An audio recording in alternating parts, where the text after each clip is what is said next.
Subscribe channel Truth.id dan aktifkan lonceng notifikasi untuk mendapatkan informasi seputar live streaming dan video khotbah terbaru. Posisi tombol subscribe berada di kanan atas channel kami dan jangan lupa nyalakan loncengnya. Shalom saudara sekalian, salam sejahtera dalam kasih Tuhan kita Yesus Kristus. Kita kembali jumpa dalam program Wanita Surgawi. Mari kita berdoa. Bapa di dalam surga, Bapa Yahweh, Allah dan Bapa Tuhan kami Yesus Kristus. Berbicaralah kepada kami, ya Tuhan. Berkata-katalah kepada kami, Bapa. Berkati kami dengan firman-Mu, suara-Mu sendiri. Berbicaralah Bapa lewat mulut pelayan-Mu ini. Dalam nama Yesus Kristus kami bersyukur, kami berdoa. Amin.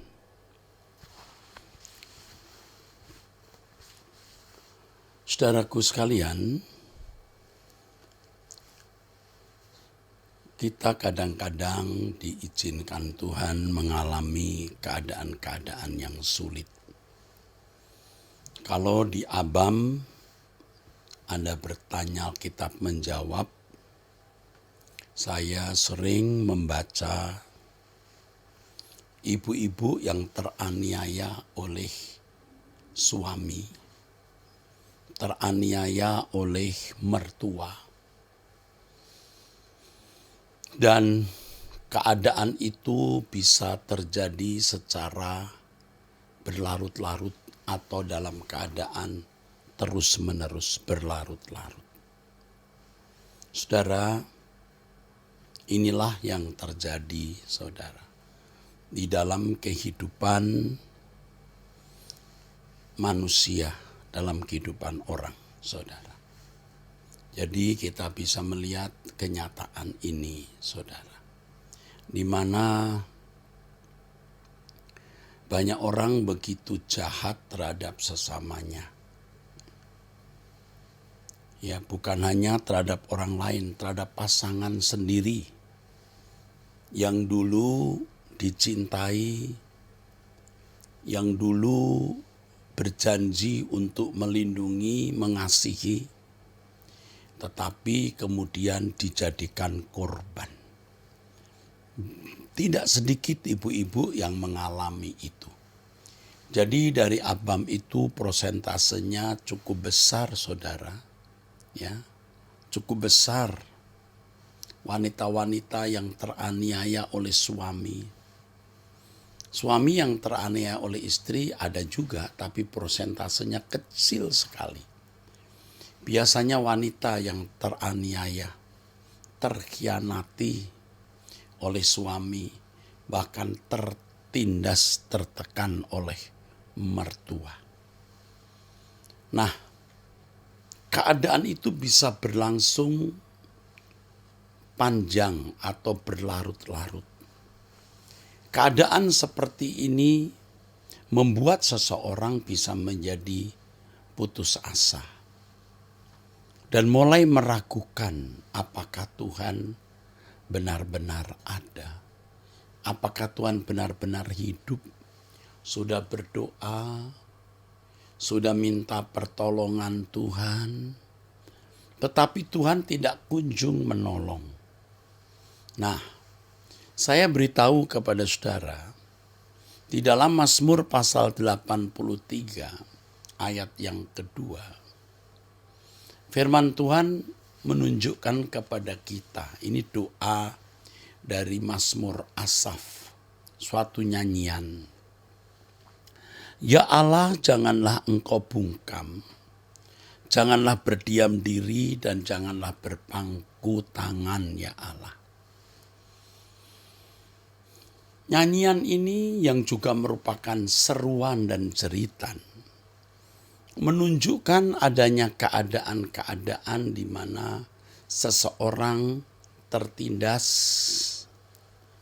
ya, diperlakukan tidak adil, teraniaya, tetapi Tuhan seakan-akan berpangku tangan.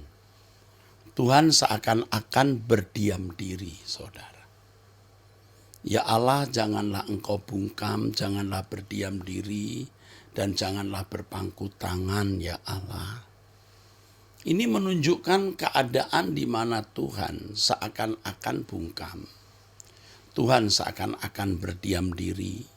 Tuhan seakan-akan berpangku tangan. Ya. Jadi ini saudaraku, yang membuat kita kadang-kadang berpikir Tuhan ada enggak? Ada satu lagu yang saya gubah, yang kalimatnya sesuai dengan pergumulan Mazmur ini. Dan saya kira saudara-saudara mungkin pernah dengar lagu ini, ya. Dan lagu ini akan memberkati saudara-saudara, ya. Kadang kau tak nyata, seakan tiada. Waktu ku berseru, kau seperti membisu, ku menjadi ragu. Hatiku bertanya, Tuhan kau di mana? Saat ku butuhkan, tiada jawaban, ku merasa kau tinggalkan.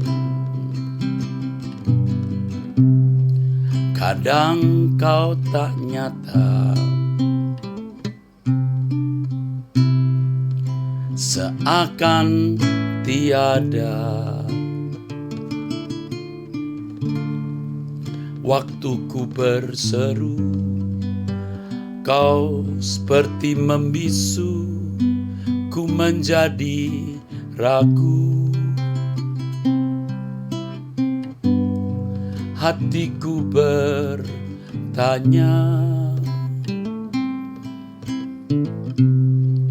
Tuhan kau di mana? Saat ku butuhkan, tiada jawaban, ku merasa kau tinggalkan. Kau ajarku dewasa, segala perkara tetap percaya.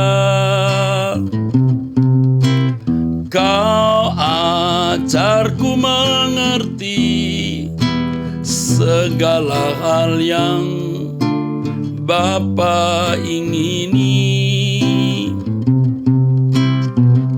Lewat semua teruji setia, seperti Yesus menderita.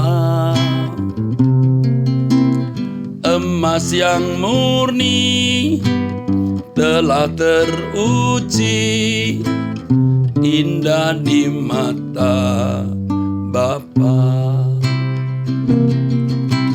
Kau ajarku dewasa, segala perkara tetap percaya. Kau ajarku mengerti segala hal yang Bapa ingini. Lewat semua teruji setia, seperti Yesus menderita. Emas yang murni telah teruji, indah di mata Bapa. Jadi lagu ini seiring dengan Mazmur yang tadi telah kita baca, saudara. Ya. Janganlah engkau bungkam, janganlah berdiam diri, dan janganlah berpangku tangan, ya Allah. Keadaan-keadaan yang seakan-akan ya Tuhan tidak peduli kita. Keadaan-keadaan di mana seakan-akan Tuhan seperti melupakan kita. Seperti yang terjadi dalam satu kisah, saudara. Kalau kita membaca satu kisah di dalam Alkitab mengenai Lazarus. Lazarus yang sakit, lalu berkirim suratlah Marta Maria kepada Yesus. Mengirim kabar kepada Yesus dengan kalimat, Tuhan, dia yang engkau kasihi sakit. Ketika Yesus mendengar kabar itu, ya, Yohanes 11 ayat yang keempat, Yesus berkata penyakit itu tidak akan membawa kematian tetapi akan menyatakan kemuliaan Allah. Sebab oleh penyakit itu anak Allah akan dimuliakan. Yesus memang mengasihi Marta dan kakaknya dan Lazarus. Namun setelah didengar berita tentang sakitnya Lazarus, namun setelah didengarnya bahwa Lazarus sakit, Yesus sengaja tinggal 2 hari lagi di tempat di mana ia berada. Jadi Yesus seperti sengaja mengulur waktu. Mestinya Yesus bisa segera berangkat. Ya. Mestinya Yesus bisa segera berangkat ya, ke Betania untuk mendoakan Lazarus. Tetapi ternyata 2 hari Yesus sengaja menunda dan apa yang terjadi? Lazarus mati. Yesus sendiri berkata dengan terus terang, Lazarus sudah mati, tapi syukurlah aku tidak hadir pada waktu itu. Sebab demikian lebih baik bagimu supaya kamu dapat belajar percaya. Nah, keadaan Lazarus meninggal dunia ini memang diizinkan Tuhan. Jadi bukan terjadi secara kebetulan, memang diizinkan Tuhan. Dan apa yang terjadi, saudaraku? Ya, kita bisa membaca Marta dan Maria ini secara tidak langsung menyalahkan Yesus. Ya, menyalahkan Yesus. Marta berkata kepada Yesus, Tuhan, sekiranya engkau ada di sini, saudaraku pasti tidak mati. Tuh. Habis Tuhan gak mau datang sih, atau habis Tuhan terlambat sih. Coba kalau seandainya Yesus, ya Tuhan ada di sini, Lazarus tidak akan meninggal. Ya, itu logikanya begitu, saudara. Tetapi Yesus tidak marah. Ya. Yesus berkata, saudaramu akan bangkit. Marta berkata kepadanya, aku tahu bahwa ia akan bangkit pada waktu orang-orang bangkit pada akhir zaman. Tuh, dia tetap mendebat Tuhan. Kalau bicara kebangkitan ya nantilah pasti juga semua orang bangkit.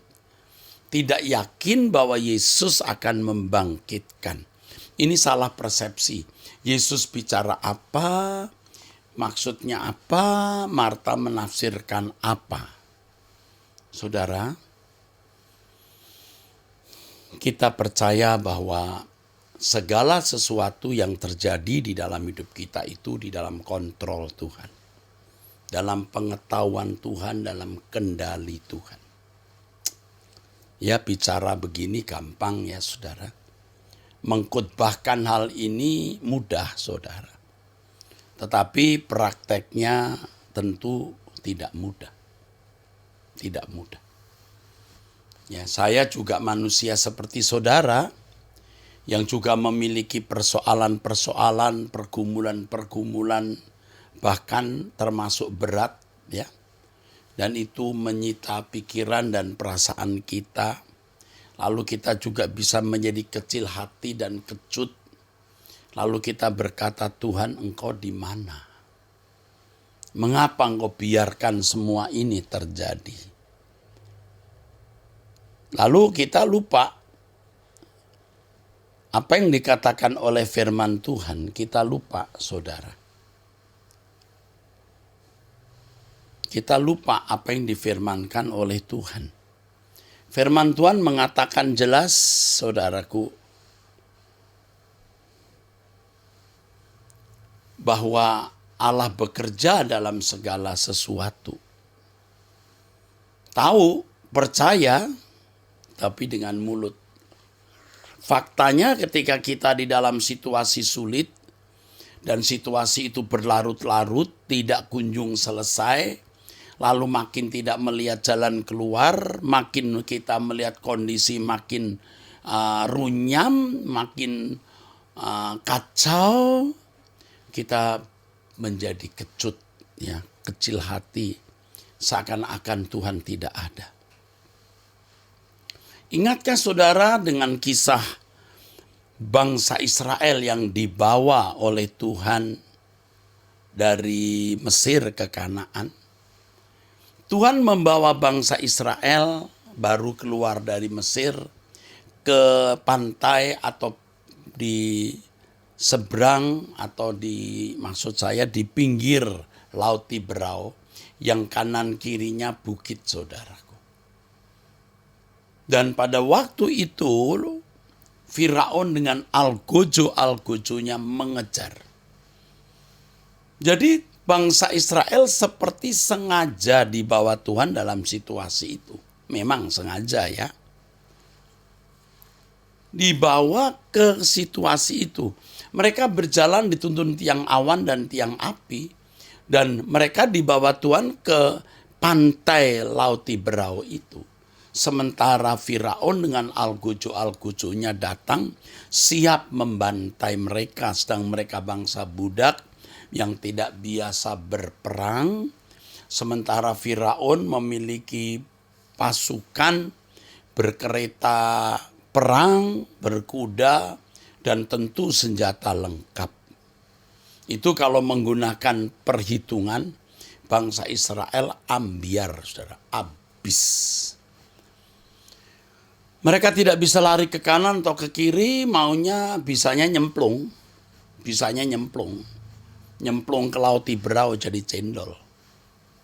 Tetapi saudara, Tuhan itu punya banyak cara menolong.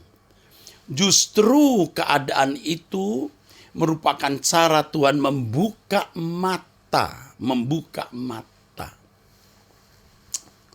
Membuka mata bangsa Israel untuk melihat kebesaran Allah sebelum mereka melanjutkan perjalanan panjang melewati gurun yang ganas.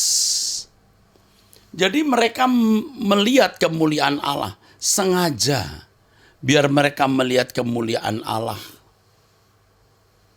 Dan Tuhan membawa mereka ke situasi itu agar mereka melihat kemuliaan Allah. Ajaib, ya Tuhan. Dan mereka betul-betul melihat kemuliaan Allah ketika Laut Kolsom terbelah atau Laut Tiberau terbelah. Mereka bisa masuk ke dalam laut yang sudah menjadi kering. Kering, kata Alkitab, bukan berlumpur, kering. Mereka bisa lewat, saudaraku. Dan orang-orang yang selama itu menganiaya mereka, laskar-laskar Firaun, mengejar, saudara. Ya, Tuhan sempat tutup, ya, dengan tiang apinya, ya saudara. Sehingga mereka tidak bisa menembus barisan Israel. Namun kemudian tiang apinya diangkat, bangsa Israel bisa menyeberang Laut Kolsom atau Laut Tiberau. Dan orang Mesir mau masuk laut yang kering itu. Mereka pikir mereka juga bisa melewati bangsa Israel. Atau mengejar, mencapai bangsa Israel. Ternyata laut tertutup dan mereka semua mati. Wow, mengerikan. Saudara, jangan takut. Kalau kita memang ada di pihak Tuhan, Tuhan pasti menyertai kita. Jangan takut. Kalau Tuhan seakan-akan bungkam, berdiam diri, tidak selalu begitu. Kalau Tuhan seakan-akan berpangku tangan, tidak selalu begitu. Pasti Tuhan akan bertindak pada waktunya, saudara. Pasti. Ini pasti. Dalam firman Tuhan, di Mazmur pasal 83 tadi, di ayat-ayat terakhir tertulis begini, ayat 18 dan 19. Biarlah mereka mendapat malu dan terkejut selama-lamanya. Biarlah mereka tersipu-sipu dan binasa. Supaya mereka tahu bahwa Engkau sajalah yang bernama Tuhan yang Maha Tinggi atas seluruh bumi. Ya. Agar mereka tahu. Jadi memang Tuhan mengizinkan keadaan tersebut agar mereka mengenal Allah Israel. Kemuliaan Tuhan dinyatakan, saudaraku. Kemuliaan Tuhan dinyatakan. Biarlah mereka mendapat malu dan terkejut selama-lamanya. Biarlah mereka tersipu-sipu dan binasa. Supaya mereka tahu bahwa Engkau sajalah yang bernama Yahweh. Tuhan di sini, Yahweh yang Maha Tinggi atas seluruh bumi. Engkau sajalah yang bernama Yahweh yang Maha Tinggi atas seluruh bumi. Puji Tuhan, saudaraku. Jadi Tuhan mau menyatakan kemuliaannya di dalam dan melalui hidupmu. Jadi ketika saudara diperlakukan tidak adil, jangan membalas kejahatan dengan kejahatan. Saudara, seperti yang saya sering ajarkan kepada saudara, diam.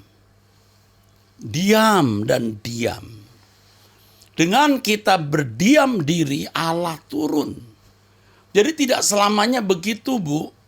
Engkau ditindas, dilukai pasangan hidupmu, KDRT, dikhianati, engkau diam. Ya, seakan-akan engkau masa bodoh. Lalu engkau berpikir di dalam pikiran bodoh kita, dia akan menjadi-jadi, Pak. Dia akan merajalela. Tidak bisa. Karena ada Tuhan yang hidup, yang pasti melindungi kita. Ajarku diam, diam, diam. Dalam segala hal ku bawa di hadapanmu.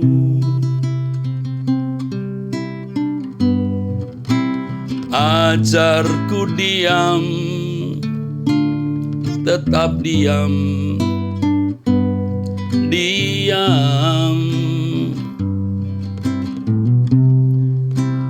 Hanya menantikan tanganmu membelaku.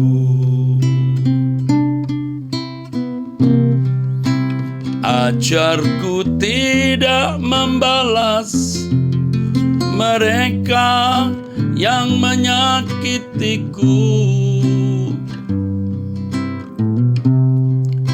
Seperti Yesus Tuhanku mengampuni dan selalu mengasihi.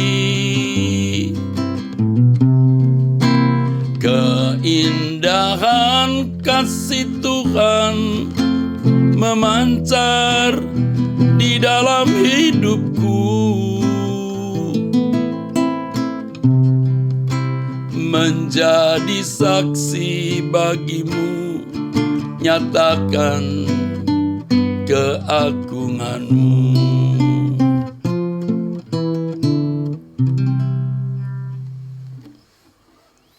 Jadi saudara, dengan kita diam itu, Tuhan pasti beracara.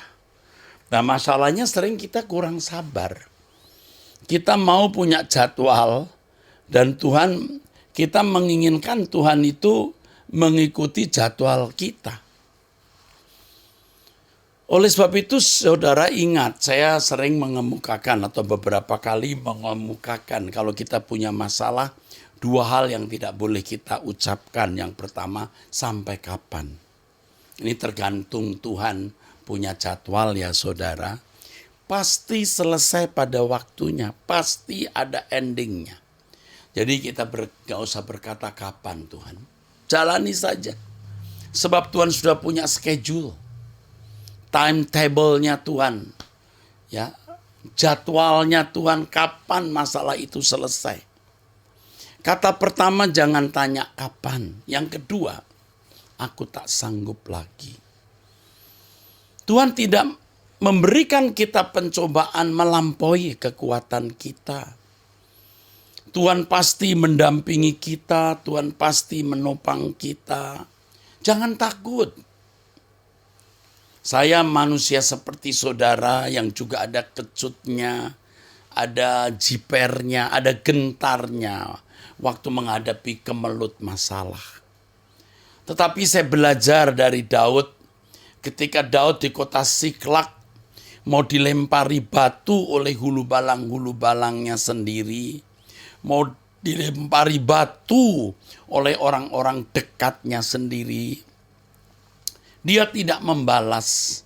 Dia telah terhina, dia terkhianati dan terhina. Tapi Daud tidak bereaksi. Dia diam. Dan firman Tuhan mengatakan Daud menguatkan percayanya kepada Elohim Yahweh. Yang saudara lakukan itu menguatkan percaya saudara kepada Elohim Yahweh. Sambil menunggu campur tangan Tuhan. Tuhan pasti campur tangan. Kita bergantung kepada Elohim Yahweh dan Tuhan pasti campur tangan. Haleluya. Saudara, saya kalau membaca masalah yang dihadapi oleh ibu-ibu khususnya juga bapak-bapak, masalah-masalah yang rumit, saya seringkali juga bingung, saudara. Pikiran saya buntu, saudara, mumet, mentok. Aduh, bagaimana ya? Tetapi kalau ingat firman Tuhan, Tuhan pasti menolong. Tuhan tidak pernah melupakan kita. Ya. Ternyata itu diizinkan Tuhan supaya kemuliaan Allah dinyatakan. Mereka pasti mendapat malu, begitu firman Tuhan. Kita tidak berharap mereka dipermalukan atau tidak dendam, tapi itu aturan, tatanan. Ya, jangan melukai orang supaya kamu tidak dilukai. Jadi saudara, kembali dari masalah keadaan-keadaan sulit itu yang Tuhan seakan-akan bungkam. Tuhan gak bungkam. Tuhan gak diam. Tuhan tidak berpangku tangan. Dia hanya punya jadwal kapan turun. Kapan bertindak. Itu saudara. Yesus juga 2 hari sengaja menunda pergi ke Betania. Sengaja Lazarus mati. Tetapi dari situ kemuliaan Allah dinyatakan saudara. Semua juga ada waktunya saudaraku. Ketika waktu Tuhan tiba, kita melihat kemuliaan Allah. Nah, ini lagu yang juga saya tulis terkait dengan masalah.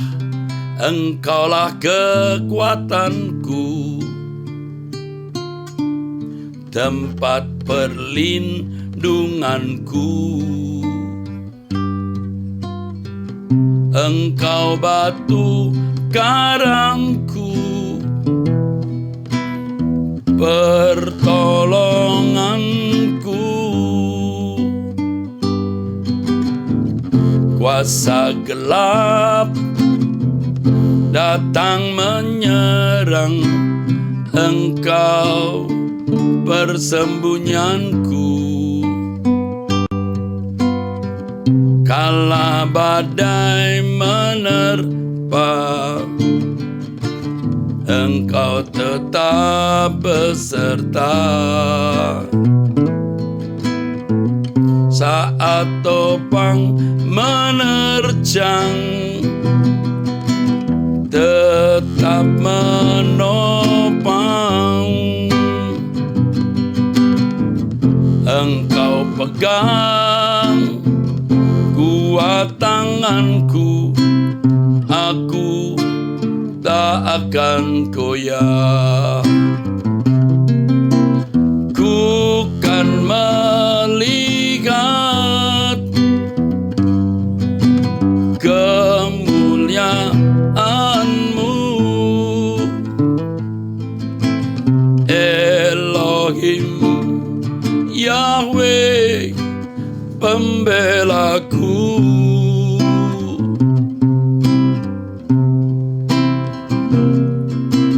Nyata terbukti kesetiaan-Mu, Kau selalu menyertaiku.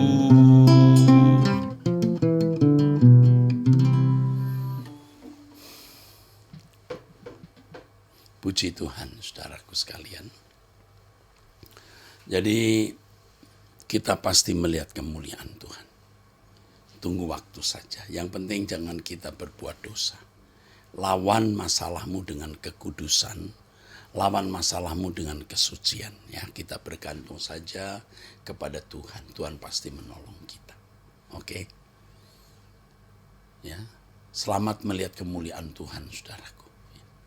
Inilah pesan Tuhan untuk saudara, khususnya yang dalam tekanan dan masalah. Tuhan pasti menolong kita. Mari kita berdoa. Bapa, terima kasih untuk firman-Mu. Menjadi kekuatan bagi kami semua. Terpuji Tuhan kekal selama-lamanya. Dalam nama Yesus Kristus. Amin. Saudara, sebelum saya mohon diri, saya mengajak saudara untuk ikut doa pagi setiap hari jam 5 waktu Indonesia Barat. Saudara akan mendapatkan banyak berkat rohani. Saudara akan bisa merasakan kehadiran Tuhan dan menerima kekuatan dari Tuhan melalui doa itu. Ya, saudaraku, kita tetap mencari Tuhan, memandang Tuhan. Jangan terpengaruh apa yang terjadi di sekitar kita. Nurani kita yang harus terus dihidupkan supaya kita bisa membedakan mana kebenaran, mana dusta. Dan kita berlindung, bergantung kepada Tuhan saja. Jangan membalas kejahatan dengan kejahatan. Karena pembalasan itu hak Tuhan, bukan hak kita. Ya, Tuhan memberkati, sampai jumpa.